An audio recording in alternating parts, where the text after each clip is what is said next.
जय श्री राम। प्रिय भक्तों, जो व्यक्ति ईश्वर की शरण हो जाता है उसके जीवन में निश्चित ही चमत्कार होकर रहते हैं और उसके भाग्य में लिखा हुआ मिट जाता है। गीता अध्याय 18 श्लोक नंबर 62 भगवान कहते हैं, तमेव शरणं गच्छ सर्वभावेन भारत, तत्पश्चादपरां शांतिं स्थानं प्राप्स्यसि शाश्वतम्। मनुष्य जीवन का चरम लक्ष्य आत्यंतिक आनंद की प्राप्ति है। आत्यंतिक आनंद परमात्मा में है, इसलिए परमात्मा की प्राप्ति ही मनुष्य जीवन का एकमात्र उद्देश्य है। इस उद्देश्य की सिद्धि के लिए शास्त्रकारों और महात्माओं ने अधिकारी के अनुसार अनेक उपाय और साधन बतलाए हैं, परंतु विचार करने पर उन सारे साधनों में परमात्मा की शरणागति के समान सरल, सुगम, सुख साध्य साधन अन्य कोई सा भी नहीं प्रतीत होता। इसलिए प्राय सभी शास्त्रों में इसकी प्रशंसा की गई है।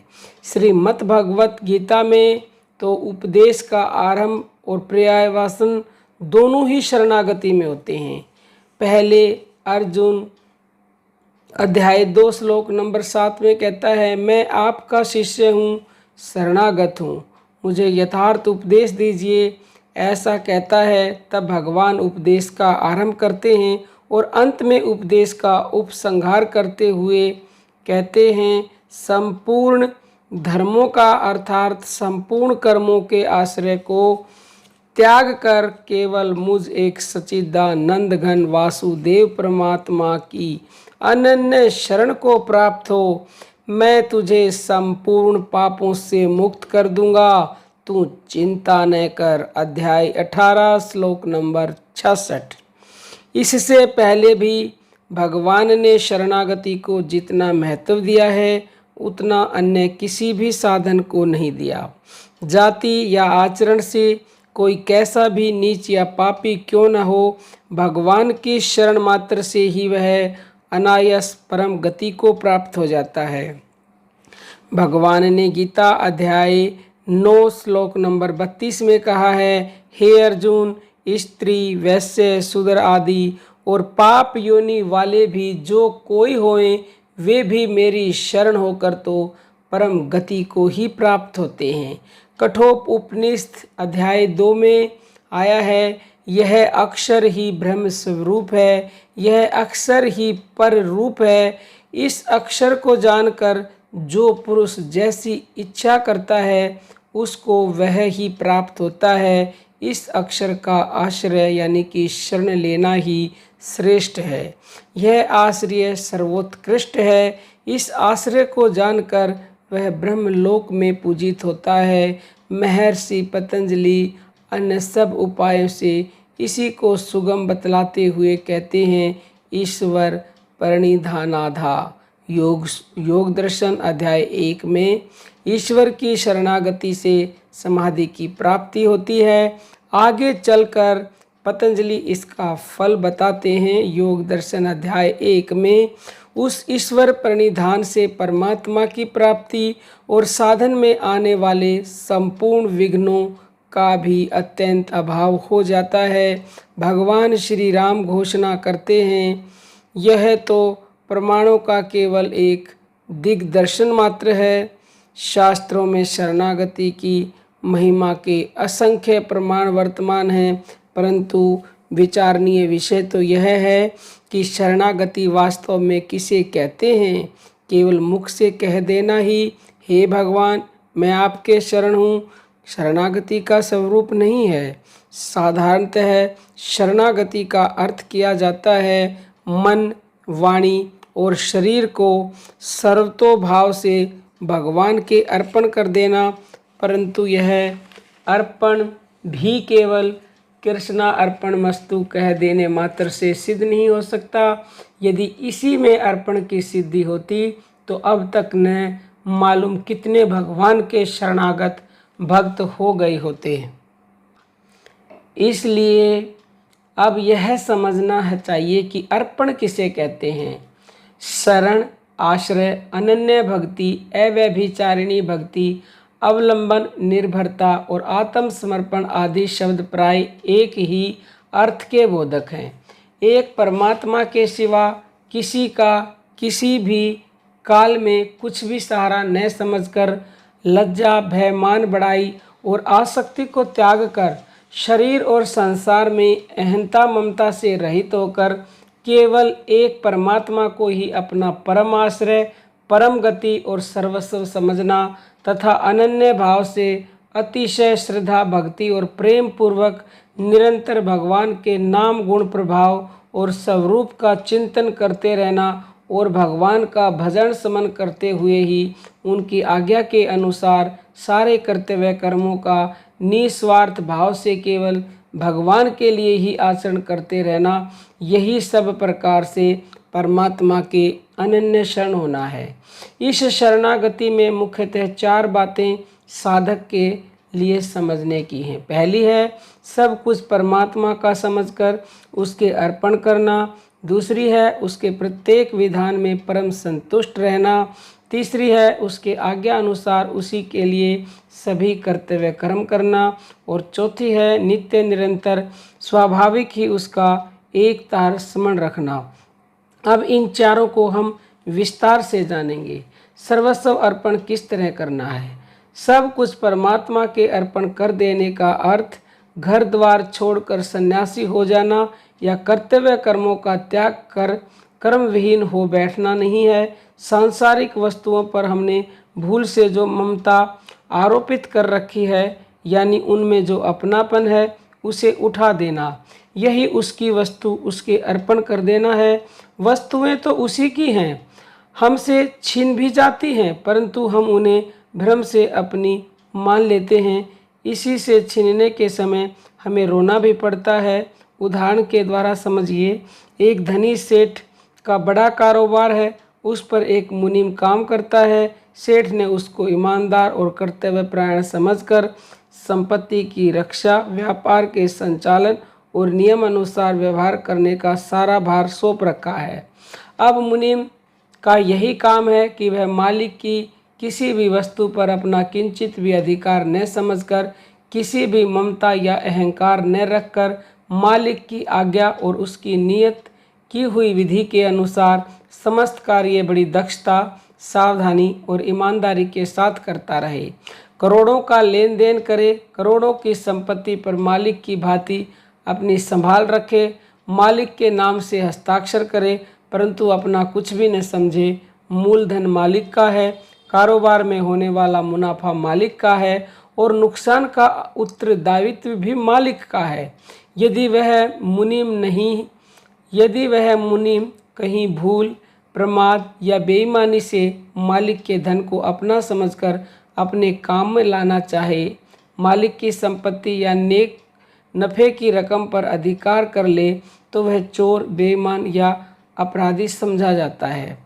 न्यायालय में मुकदमा जाने पर वह संपत्ति उससे छीन ली जाती है, उसे कठोर दंड मिलता है और उसके नाम पर इतना कलंक लग जाता है जिससे वह सब में अविश्वासी समझा जाकर सदा के लिए दुखी हो जाता है। इसी प्रकार यदि मालिक की कोठी का भार संभालकर वह काम करने से जी चुराता है, मालिक के नियमों को तोड़ता है, तो भी वह अपराधी होता है। इसलिए मुनीम के लिए यह दोनों ही बातें निषिद्ध हैं। इसी तरह यह समस्त जगत उस परमात्मा का है। वही यावन मात्र पदार्थों का उत्पन्न करने वाला, वही नियंत्रण करता, वही आधार और वही स्वामी है। उसी ने हमको हमारे कर्मवश जैसे योनि जो स्थिति मिलनी चाहिए थी, उसी में उत्पन्न कर अपनी कुछ वस्तुओं की संभाल और सेवा का भार दे दिया है और हमारे लिए कर्तव्य की विधि भी बतला दी है। परंतु हमने भ्रम से परमात्मा के पदार्थों को अपना मान लिया है, इसलिए हमारी दुर्गति होती है। यदि हम अपनी इस भूल को मिटाकर यह समझ लें कि जो कुछ है सो परमात्मा का है, हम तो उसके सेवक मात्र हैं, उसकी सेवा करना ही हमारा धर्म है, तो वह परमात्मा हमें ईमानदार समझकर हम पर प्रसन्न होता है और हम उसकी कृपा और पुरस्कार के पात्र होते हैं। माया के बंधन से छूटना ही सबसे बड़ा पुरस्कार है। जो कुछ है सो परमात्मा का है। इस बुद्धि के जाने पर ममता चली जाती है और जो कुछ है सो परमात्मा ही है।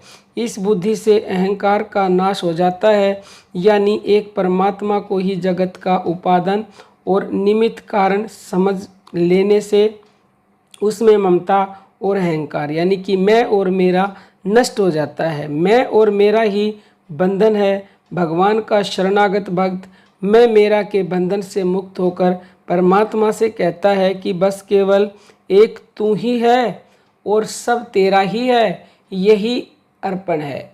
इस अर्पण की सिद्धि हो जाने पर साधक बंधन मुक्त हो जाता है। उसे किसी प्रकार की कोई चिंता नहीं रहती। जो चिंता करता है, अपने को बंधा हुआ मानता है, बंधन से मुक्ति चाहता है, वह वास्तव में परमात्मा के तत्व को जानकर उनके शरण नहीं हुआ। अपने उद्धार की चिंता तो शरणागति के साधक के चित्त से भी चली जाती है। वास्तव में बात भी सही है। शरण ग्रहण करने पर भी यदि शरणागत को चिंता करनी पड़े तो वह शरण ही कैसी। जो जिसकी शरण होता है उसकी चिंता उसके स्वामी को ही रहती है। जो जाको शरणो लियो ताहक ताकी लाज, उल्टे जल मछली चले ब्रहो जात गजराज।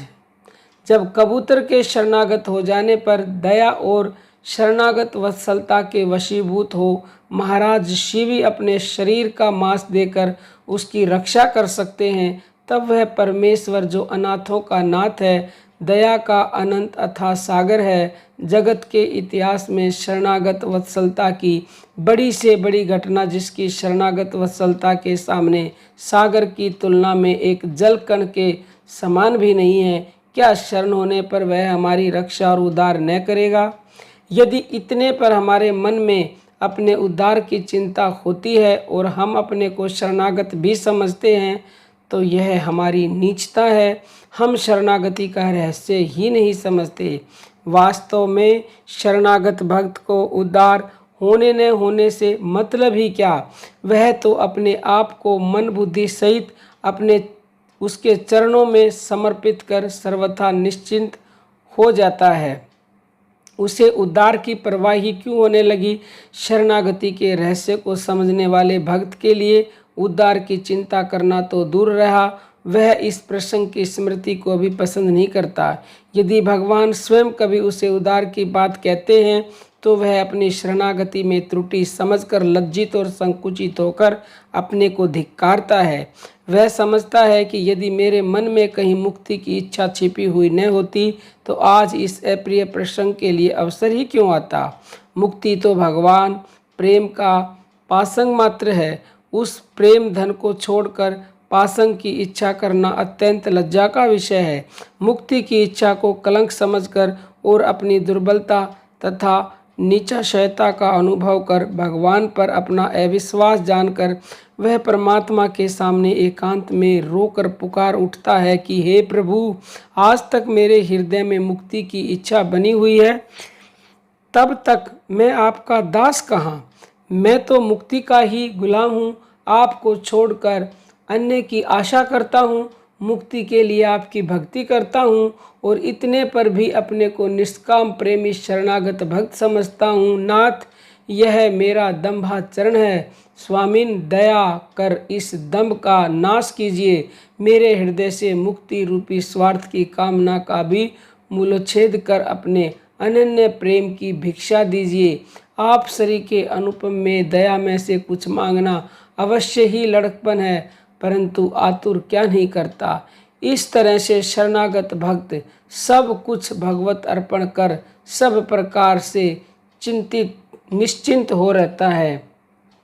दूसरा है भगवान के प्रत्येक विधान में संतुष्ट रहना। इस अवस्था में जो कुछ होता है वह उसी में संतुष्ट रहता है। प्रारब्धवश अनिच्छा या प्रेच्छा से जो कुछ भी लाभ हानि सुख दुख की प्राप्ति होती है वह उसको परमात्मा का दयापूर्ण विधान समझकर सदा समान भाव से संतुष्ट निर्विकार और शांत रहता है। गीता अध्याय 4 श्लोक नंबर 22 में कहा है, आप अपने आप जो कुछ प्राप्त हो उसमें भी संतुष्ट रहने वाला, हर्ष शोक आदि द्वंद्वों से अतीत हुआ तथा मत्सरता अर्थात ईर्ष्या से रहित सिद्धि और असिद्धि में समत्व भाव वाला पुरुष कर्मों को करके भी नहीं बंधता। वास्तव में शरणागत भक्त इस तत्व को जानता है कि देव योग से जो कुछ प्राप्त होता है वह ईश्वर के न्याय संगत विधान और उसकी दयापूर्ण आज्ञा से होता है।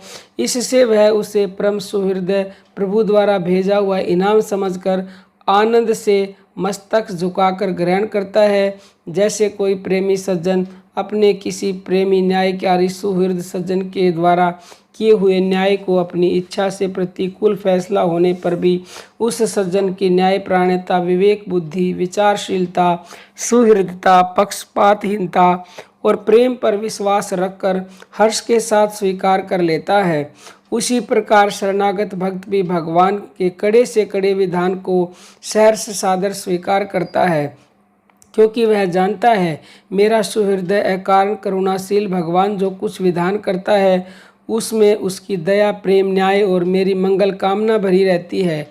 वह भगवान के किसी भी विधान पर कभी भूल कर भी मन मैला नहीं करता।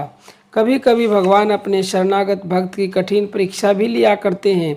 वे सब कुछ जानते हैं, तीनों काल की कुछ भी बात उनसे छिपी नहीं हुई है, तथापि भक्त के हृदय से मान बढ़ाए अहंकार, दुर्बलता आदि मलों को हर कर उसे निर्मल बनाने और उसे परिपक्व कर उसका परम हित करने के लिए परीक्षा की लीला किया करते हैं।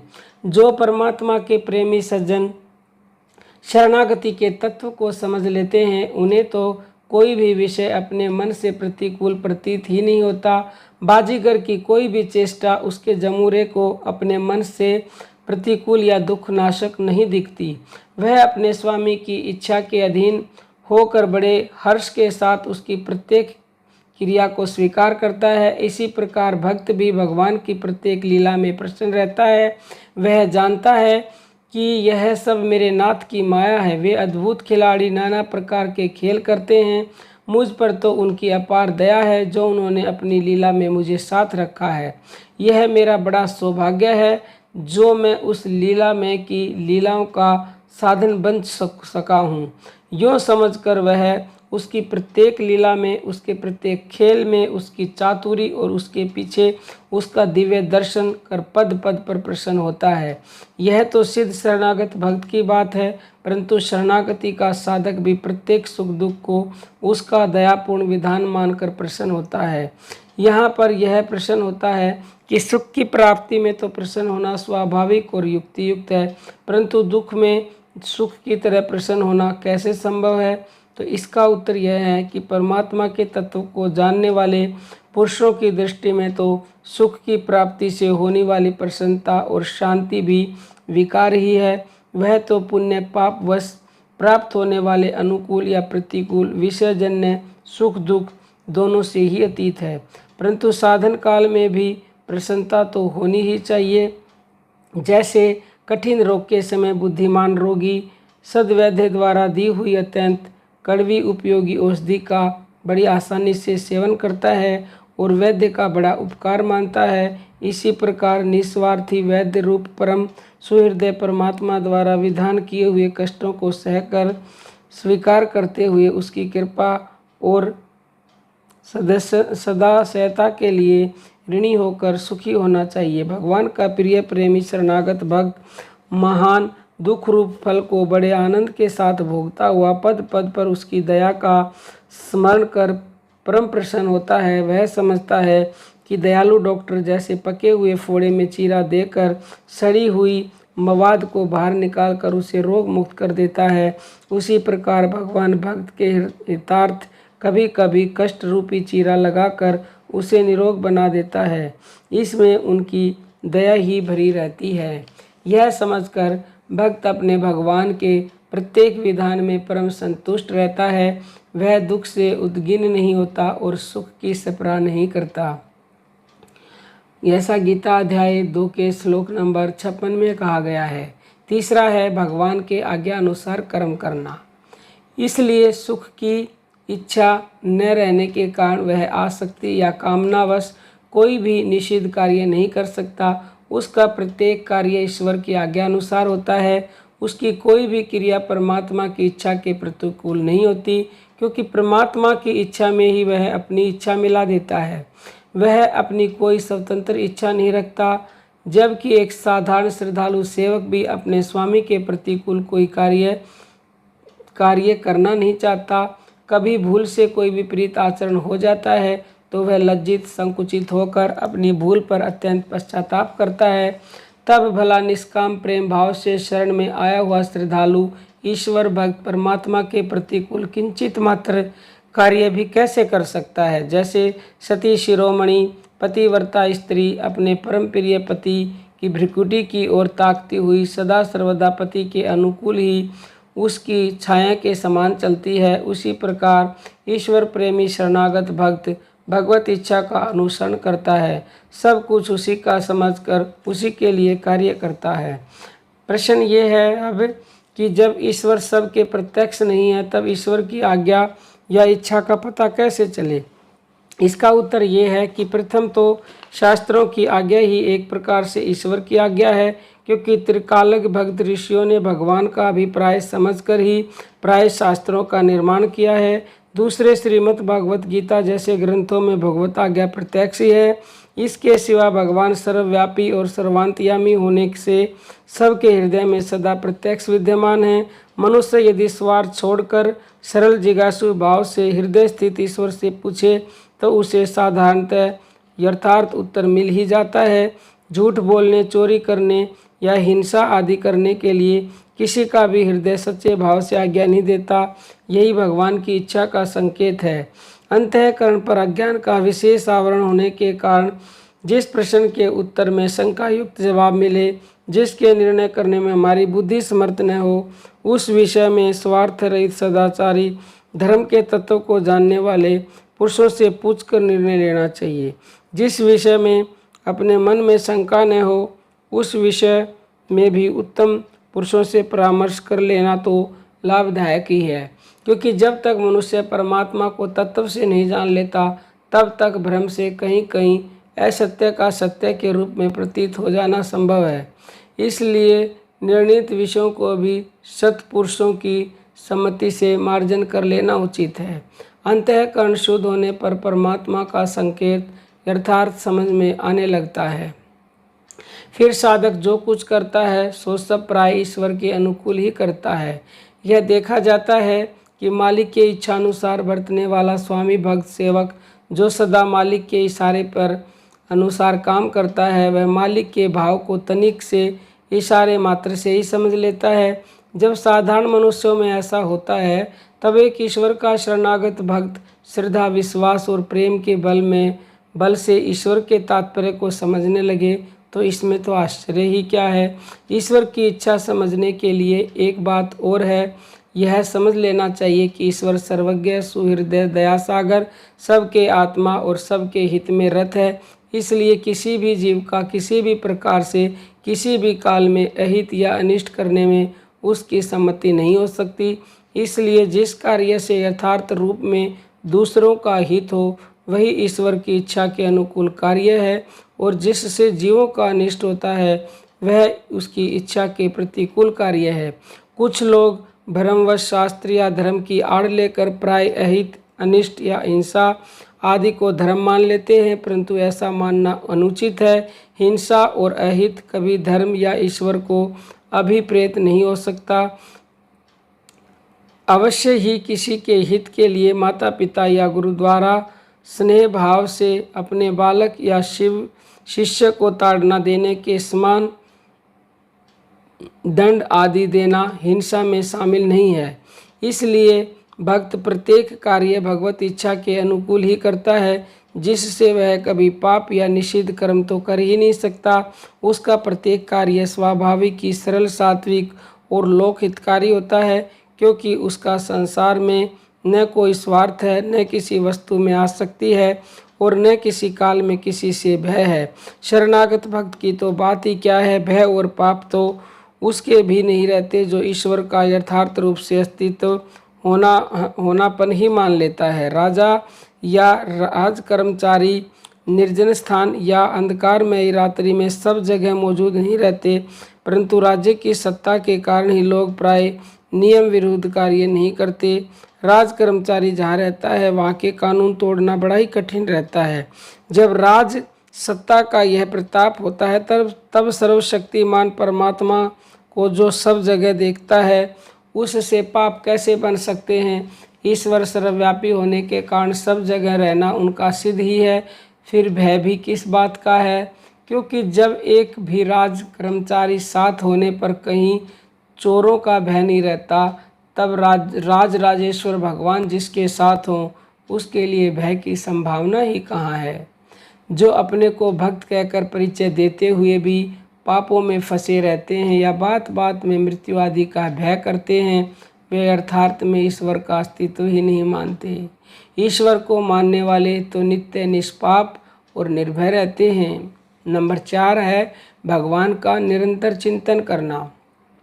शरणागत साधक को यदि कोई भय रहता है तो वह इसी बात का रहता है कि कहीं उसके चित्त से प्रियतम परमात्मा की विस्मृति ना हो जाए। वास्तव में वह कभी परमात्मा को भूल ही नहीं सकता, क्योंकि परमात्मा के चिंतन का वियोग उससे क्षण मात्र के लिए भी सहा नहीं जाता। संपूर्ण कर्म परमात्मा के अर्पण करके प्रतिपुल उसे स्मरण रखना और क्षण भर की विस्मृति में मणिहीन सर्प या जल से निकाली हुई मछली की भांति परम व्याकुल होकर तड़पने लगना उसका स्वभाव बन जाता है। उसकी दृष्टि में एकमात्र परमात्मा ही उसका परम जीवन, परम धन, परम आश्रय, परम गति और परम लक्ष्य रह जाता है। प्रतिपल उसके नाम गुणों का चिंतन करना, उसके प्रेम में ही तन्मय हो रहना, बाह्य ज्ञान भूलकर उन्मत्त हो जाना, परम उल्लास से प्रेम में झूमना, यही उसकी जीवनचर्या बन जाती है। श्रीमद् भगवत गीता में आया है, वे भक्तगण कभी उन अच्युत का चिंतन करते हुए रोते हैं, कभी हंसते हैं, कभी आनंदित होते हैं, कभी अलौकिक कथा कहने लगते हैं, कभी नाचने लगते हैं, कभी गाते हैं, कभी उन अजन्मा प्रभु की लीलाओं का अनुसरण करते हैं और कभी परमानंद को पाकर शांत और चुप हो रहते हैं। इस प्रकार परमात्मा के शरण का तत्व जानकर वे भक्त भगवान की तद्रूपता को प्राप्त हो जाते हैं। तद्रूप है बुद्धि जिनकी तथा तद्रूप है मन जिनका, और उस सच्चिदानंद घन परमात्मा में ही निरंतर एक ही भाव से स्थित जिनकी, ऐसे परमेश्वर परायण पुरुष ज्ञान के द्वारा पाप रहित हुए अपुनरावर्ती तथा परमात्मा को प्राप्त होते हैं। ऐसे ही पुरुषों के लिए भगवान ने कहा है, मैं उसका अत्यंत प्रिय हूँ और वह मुझे अत्यंत प्रिय है। गीता अध्याय 7 श्लोक नंबर 17। उससे मैं अदृश्य नहीं होता और वह मुझसे अदृश्य नहीं हो। गीता अध्याय नंबर 6 श्लोक नंबर 30। पुरुष के द्वारा शरीर में जो कुछ क्रिया होती है सो क्रिया नहीं समझी जाती। आनंद में मग्न हुआ वह भगवान का शरणागत भक्त लीला में भगवान की आनंदमय लीला का ही अनुकरण करता है, इसलिए उसके कर्म भी लीला मात्र से ही हैं। भगवान कहते हैं, गीता अध्याय 6 श्लोक नंबर 31, जो पुरुष एक ही भाव से स्थित हुआ संपूर्ण भूतों में आत्म रूप से स्थित मुझ सच्चिदानंद घन वासुदेव को भजता है, वह योगी सब प्रकार से बरतता हुआ भी मुझ में ही बरतता है, क्योंकि उसके अनुभव में मेरे सिवा अन्य कुछ है ही नहीं। इसलिए वह सब के साथ अपने आत्मा के सदृश ही बरतता है, उससे कभी किसी का अनिष्ट नहीं हो सकता। ऐसे अभिन्न दृष्टि परमात्म प्रायण तद्रूप भक्तों में कोई तो स्वामी सुखदेव जी की तरह लोगों के उद्धार के लिए उदासीन की भांति विचरते हैं, कोई अर्जुन की भांति भगवत आज्ञा के अनुसार आचरण करते हुए कर्मों में पालन में लगे रहते हैं, कोई प्रातः स्मरणीय भक्तिमती गोपियों की तरह अद्भुत प्रेम लीला में मत रहते हैं, कोई जड़ भरत की भांति जड़ और उन्मत्त चेष्टा करते रहते हैं। ऐसे शरणागत भक्त स्वयं तो उदार रूप हैं ही और जगत का उद्धार करने वाले हैं। ऐसे महापुरुषों के दर्शन, स्पर्श, भाषण और चिंतन से ही मनुष्य पवित्र हो जाते हैं। वे जहाँ जाते हैं वहीं का वातावरण शुद्ध हो जाता है, पृथ्वी पवित्र होकर तीर्थ बन जाती है।